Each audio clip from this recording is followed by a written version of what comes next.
Welcome everyone. First and foremost, gusto ko pong pasalamatan kayong lahat.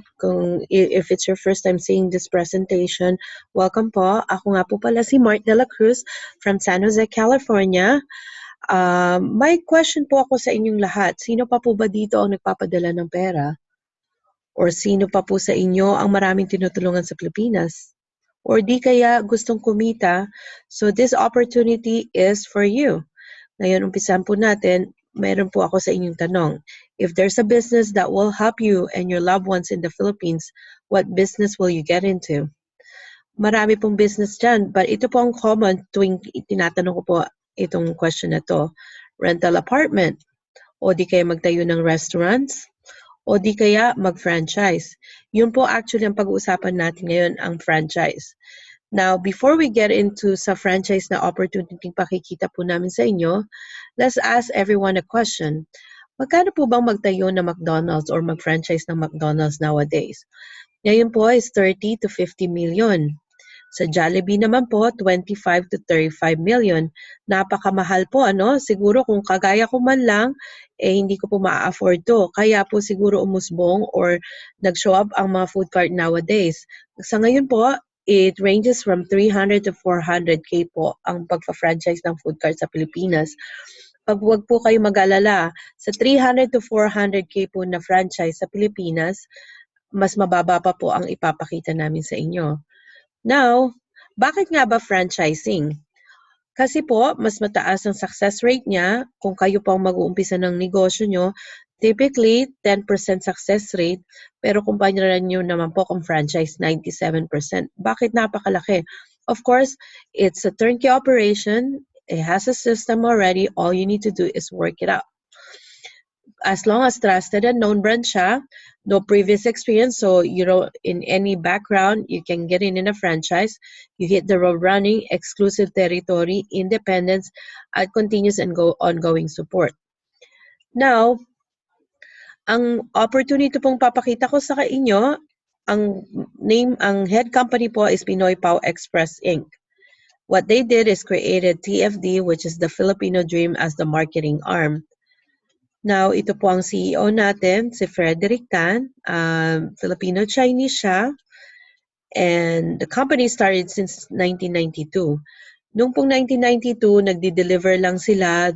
What's good about this company, sila po nagma-manufacture ng produkto nila. Siopaw, siomai, fishball, kikiam, dinideliver sa restaurants o kaya sa mga palengke.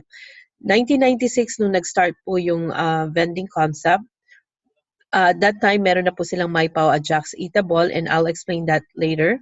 2000 and 2006, nung mag-start po ang Filipino entrepreneur. And it's established because they want to promote and develop a Filipino entrepreneurship. Then 2008, the Filipino Dream. Nag-evolve na po yung Filipino Dream. And 2014, this is when they started the non-traditional business. Now, legalities and award. You can check it yourself. Naka-register po tayo sa DTI, Department of Trade and Industry, SEC, Security and Exchange Commission, and ito na po ang mga awards na na-receive namin.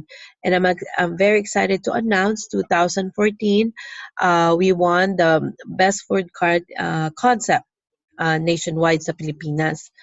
Ngayon, kung gusto rin nyo po namang bisitahin, ang physical office po natin ay nasa 3rd floor City Center Building, 338 Ordicas Avenue, Green Hills, San Juan, Metro Manila.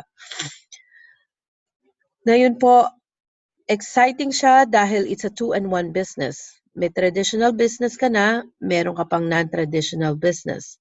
Now, pag-usapan natin ang traditional business. Kapag po kayo nag-invest sa food cart natin, ito po ang mga pagpipilian yung concept. Meron tayong siomai. Ang siomai po and all your investment, bukod sa pangalan po, binayaran nyo na rin po yung cart, kasama na po doon, kasama ng equipment. So in this case, since siomai siya, electric steamer, meron din po tayong crew uniform, initial inventory, crew training, franchise seminar, at guess what? Kasama na po doon yung e-loading business. Ano ba yung e-loading business? Kasi po sa Pilipinas, hindi uso ang plan.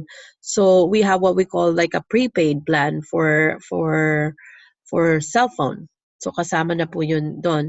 Ngayon we have the Jack's Eatable. Ito po yung mga street food kagaya ng fishball, kikiam. Meron din po tayong pizza, Pinoy pizza. Ang kinaibahan po niya, syempre, pag Pinoy pizza, matamis. Meron tayong toppings, which is the Red Bull, kanin sa ilalim, ulam sa ibabaw. We also have noodles, noodles sa ilalim, ulam sa ibabaw. And ito po ang nanalong 2014 best concept in terms of the food court. 100% beef patty with teriyaki sauce. At kung napapansin niyo po, ang kanyang burger bun is hindi kulay brown or yung typical na tinapay, puti siya. Kasi ang ginamit po ay siopaw bun. So pretty unique po at the way the company marketed is buy one take one. Alam naman natin ang Pilipino mahilig sa discount, right? Meron din tayong Pinoy Pao. Ito pang pinaka-flagship ng company. So, bale, maraming choices ng pagpipilian kung ano yung nasa loob niya. In this case, may siomai siya. I believe the current one is actually Long Life Pao, which is noodles inside. So, dahil po sa tiwala ng karamihan ng mga businesses sa TFD or the Filipino Dream, pati po ang San Miguel Corporation nakipag-partner up sa TFD. Pinupush po nila yung Kambal Pandesal, which is a bakery. So kung mag-i-invest po kayo, it's a 500,000 or 500,000 pesos. So that's about $8,000 to $12,000, depende po sa exchange rate. Ngayon ang tanong dyan, magkano ba mag-invest, Mark? May choices po tayo. Meron tayong Gold Elite Package, which is 60,000. Ganyan po ang itsura ng card niya. Again, doon po sa binayaran nyo, kasama na po itong collapsible card, the equipment, crew uniform, initial inventory, crew training, franchise seminar, at saka e-loading business. I'm excited to announce na ito pong titanium dito sa Amerika, 100% po nang nag-invest sa atin. Ito ang ini-invest and you'll find out more pagka nandun na tayo sa non-traditional business. Bakit mas mahal siya kumpara doon sa isa? Kasi mas malaki po yung cart. And most of the time, 80% of the time, aprobado na siya sa mall. So, kung tatanungin niyo naman po ako kung anong requirement sa mall, of course, it varies. And based sa study namin, between 15 to 25K ang renta po sa mall. And again, you have to check it at the mall management para po kung malaman ang specification ng requirements sa mall. Okay? So, pag nag-i-invest po tayo, ang always tanong natin, kailan ko ba mababawi ang investment mo? So, ito po ang actual number po ng business partner natin na nag-invest na at nagra-run na po yung food cart niya. So, in this example po, meron tayong pork siomai. Ang may factory price pong ibinibigay sa atin, meron tayong pork adobo, asado siomai. Merong wholesale price, meron tayong SRP. Ang SRP, ito yung dictated ng company. You cannot go low, but you can go high. Because just in case ako po, nakatayo lang yung cart ko sa labas ng bahay, syempre mas maliit yung overhead expense ko kumpara po sa inyo kung ilalagay nyo siya sa mall. So you have a choice to raise up the price sa SRP natin. Kung titingnan mo, ito po, profit na to sa isang order. Kung sa isang order nakakuha tayo ng $19.24 or pesos, i-multiply po natin sa 50 orders, 962. Ito pong 962, every single day, malaking tulong na po ito sa kababayan natin, sa mga taong pinadadalaan nyo. Dahil alam naman natin kung magkano lang kinikita ng ating mga kababayan kung regular lang. And based sa alam ko, 10 to 15,000 pesos lang ang kinikita ng ating kababayan doon. So kung ito, nakikita natin yung, again, ito po yung numbers ng isa natin sa mga business partner, between 800 to 5,000 per day. Let's just be conservative. Kung 800 po ang binabayad kinita po ng ating business partner, sa 800 times 30, 24,000 pesos na po yan. Sa 24,000 times 3 months, 72,000. So kung ang ininvest nyo 60,000 in 3 months, bawin nyo na siya. Kung ang ininvest nyo naman 100,000 pesos, 24,000 times 12, that's 288,000. So technically, in half a year or say conservative, nine months, bawi mo na yung investment mo. Now, may nakatayo na ba? Of course. Ito po, example namin sa University of Batangas, sa kantin siya. Ito, grabe na bigla ako sa bugso ng estudyante earning 10K gross at 2 p.m. So imagine po natin yan, 2 p.m. pa lang, hindi pa pasara ang cart niya. Ganyan na po ang income niya. So malaking tulong po yan sa ating kababayan. Again, ito example naman natin sa mall, sa Robinsons Novaliches, they average 15,000 pesos per day. Tapos, ang tanong, Mart, saan ko naman pwede ilagay yung food cart ko? May mga choices po tayo. Supermarket, grocery, public market, jeepney station, fun station, bus station. Marami po tayong choice. Pero, hindi problema yan kasi kagaya nito po, meron pang isang concept sa Calao, Batangas. Ang ginawa po niya, nagrenta siya ng space, pero instead na typical restaurant, ang ginawa niya puro food cart. A pretty amazing and unique concept. And hindi rin po problema ang pwesto kasi, as we say, kahit lang po sa labas ng bahay nyo, pwedeng-pwede nang ilagay ang food cart natin. Ito po, meron na rin po tayong mga naniwalang celebrities. Yan, kagaya po nila Marjorie. Some of them, I'm sure kilala mo nyo po sila, taga-kapamilya or kapuso or kapitbahay. Pero po, the reason why we're showing this to you, kung ito po mga celebrity na famous na sila at naniwala sa TFD, why not us, right? Siyempre po, hindi po nila pababayaan yung fame nila just to get into a business na hindi credible. Bukod dyan, meron din tayong mga business owner. Same thing din po sa kanila. Kung sila po ay kumikita na ng malaki sa kanilang business, why get into a business like this? Again, dahil sa tiwala nila sa TFD. Meron din tayong mga professional doctors and surgeon. We also have police. Meron din po tayong nasa military. And meron din po tayong politician. Ang mga politician po natin, ginagamit po nila normally pang livelihood program po nila sa mga constituents nila. And ako, exciting to announce, marami na rin po tayong OFW na niwala sa TFD. Imagine po ninyo, sa dami po ng OFW natin na nasa ibang bansa, kahit ilang percentage po yan dahil sa negosyo, baka po hindi na nila kailangan magbansa para lang kumita para sa pamilya nila. At syempre, we started to grow here sa US. We just started introducing this end of January of 2016. So, bali, tatlong buwan pa lang po kami dito ngayon. So, ito na po yung mga business partner natin sa US. Yan, karamihan po sa kanila nabisita na rin ang mga offices po natin ang head office natin sa Green Hills. Congratulations po sa pagtitiwala nyo sa Team Global USA. Now, bakit maganda ang TFD Food Cart franchise? Wala po siyang quota. You are not required to sell a certain amount on a daily basis.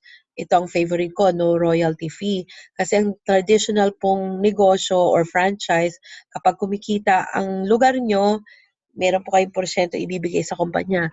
Ito, no royalty fee, no advertising fee, no hidden charges, concept change. You can also change your concept every 3 years kung gusto nyo po for a small fee, transferable, free e-loading business, and discount on other TFT products. Ngayon, pag-usapan naman po natin ang non-traditional. Tandaan nyo po, this part is optional po. Ibig sabihin, you don't have to refer anybody, you don't have to do it, you can stay with your traditional business. But eventually po, inevitable, hindi natin naiwasan na may magtatanong kung anong ginagawa natin. So, since may dalawang package po tayo, Gold Elite at Titanium, pagkumparahin po natin. So traditionally po, kapag ka po meron kayong ni-refer sa company, kung ang paglalaruin lang natin is left and right team natin, right? So halimbawa, inintroduce niyo po ako sa negosyo and I got in and sa 60K, ang company po, to thank you, they will give you 5,000 pesos po or $111 sa kung nakakuha po kayo ng pangalawang kaibigan nyo, kamag-anak, or kakilala na gustong tulungan din sa mga kamag-anak natin sa Pilipinas, the company will give you another 5,000. Dahil left and right po siya, pag nag-pair po siya, automatic may 5,000 po tayo. So, Pag sa pangatlo at pang-apat natin through infinity, 7,000. Siyempre 7,000 po at nag-pair na naman siya 5,000. So technically, sa apat po na ni-refer natin at lahat kumuha ng Gold Elite Package, 34,000. Just by referring 4 people in the business, kalahati na po ng investment natin nabawi. Is that a good business? Of course. Anytime with our business, maganda yung nababawi natin kaagad ang ating negosyo. Ngayon, bakit po ang taga-Amerika, ito pong titanium elite ang kinuha nila? Siyempre, mas malaki po ang in-invest. Let's just assume na pareho po sila, apat din ang ni-refer, at instead na gold elite po ang kinuha nila, lahat sila titanium. So, sa una pong ni-refer nyo sa business, instead na 5,000, 7,500. Yung pangalawa po, 7,500. Again, dahil nag-match siya, meron kayong 7,500. Mula po sa pangatlo nyo, through infinity, instead po na 7,500, 9,500 po. At 9,500 po yung pang-apat. Ngayon, pag-usapan po natin, dahil nag-pair na naman sila, right? So, 7,500. So, kung kakalkulahin po natin yan, yung kabuuan yan, sa apat po na ni-refer nyo, meron na kayong 49,000 pesos, which is actually half of your investment. Now, dahil po titanium po at pinaka-premium package ang kinuha nyo po sa kumpanya, meron din pong regalo ang kumpanya sa inyo. Meron kaming tinatawag sa pang-apat nyo po. Keep in mind, hindi po nag-e-expire to. So, it means even if it takes you a year to get your 4%, okay lang po. Ngayon, meron tayong tinatawag na money back commission. Again, this applies for Titanium Elite. Ibabalik po ng kumpanya ang ininvest nyo. Matanong ko po kayo, kung sa January, naglagay po tayo ng pera sa bangko worth 2,000, which is our investment, just like our investment, and hinintay mo at the end of the year. Anong chances mo na kumikita yung pera na yon? Lucky ka na kung kumita ng $1 or $2 yung pera mo sa bangko. But with this one, ininvest mo po siya, kumita ka 149% return of investment. Kahit po it will take you a year, 2 years, makakuha po ng referral. That's okay. And keep in mind, you still have your traditional business. Ito pa ang kagandahan, hindi lang isang beses. Kada apat, you will earn 100,000 pesos. Kada apat po na ni-refer yung titanium sa kumpanya na direct referral nyo. Wow! So, pinapakita po namin dito na in 2 weeks, meron na pong nakakuha. Actually, dito sa Amerika, ang breaking record natin, 30 minutes, may nakakuha na ng referral. Ngayon, bukod pa po doon, may incentive program ang company, may pakotse rin po ang kumpanya. Ang kagandahan nito, once you reach that certain level na ni-require ng company to earn this incentive program, 100% po yan babayaran ng kumpanya. Kung ayaw nyo naman po ng kotse, you can convert it to cash. So, and cash that you can buy a house for you. Kagaya po namin, good example po, yung investment po namin dito, dahil kumikita na po kami sa referral, pinambabayad po namin ng condo sa Amerika. Ito po, isang katunayan po, si Aika Oy, siya po yung top income earner, number 1 income earner po natin, nakuha niya na ang coaching incentive. Kagaya rin po ni Marlon, ito po yung youngest nating investors sa Pilipinas, 20 years old. Ngayon po, nakita niyo po, isa sa mga cheque niya in a month, 722,250. Imagine niyo po yan kung ganong tulong ang mabibigay niyo sa mag-anak natin. Na karaniwan dito sa Amerika, hindi pa siguro natin kinikita ang ganyan sa isang buwan. Meron na bang nakakuha ng kotse sa ibang bansa? Yes, ito po mag-asawa po sila sa United Arab Emirates. Kung kaya po nila, kaya din po natin. Ito po, again, ito yung top income earner natin, yung katabi niyang lalaki, siya po yung nag-introduce ng business ng TFD dito sa Amerika. Siya po pala yung anak ni Kuya Henry. As you can see, dito si Aika, meron siyang, this is in a week income. Okay? Now, so sa dami po nang napakita ko, i-summarize po natin, bakit TFD Food Cart Franchise? Kasi easy to manage and operate, collapsible food cart, less maintenance, willable po siya, low capital, high income potential, fast return of investment. Bakit naman po TFD? 20 years in the food business na po siya, 10 years in food cart franchising, multi-awarded company, SEC and DTI register, feature in TV and newspaper, no royalty fee, no quota, no hidden charges. At bakit po ang Team Global USA? Meron po kayong suporta sa Pilipinas at dito sa US? Committed and knowledgeable leaders, system and technical support, team website and for training and resource. And of course, our favorite, you will be in business for yourself but never by yourself. You have the entire team to help you po to grow this business. Ngayon po, meron tayong $1,000,000 question para po sa inyong nakikinig or nakakakita nitong presentation na to. Does it make sense for you to help your loved ones or even your family or friends to help their loved one, giving them a food cart business instead of sending them money every month? Of course, right? Does it make sense to share this concept to other people so they can also make a difference in their life? Definitely. Sabi nga naman nila, a wealth is not a wealth until you share it, right? And I guess the last question for you is, does it make sense to join TFD now? Now, ang masasabi ko lang po sa inyo, get back to the person, and thank you po sa pakikinig sa ating presentation. Get back to the person that invited you, and if you have any question, marami po tayong leaders na pwedeng makontak to ask other further question. Thank you again. Till next time.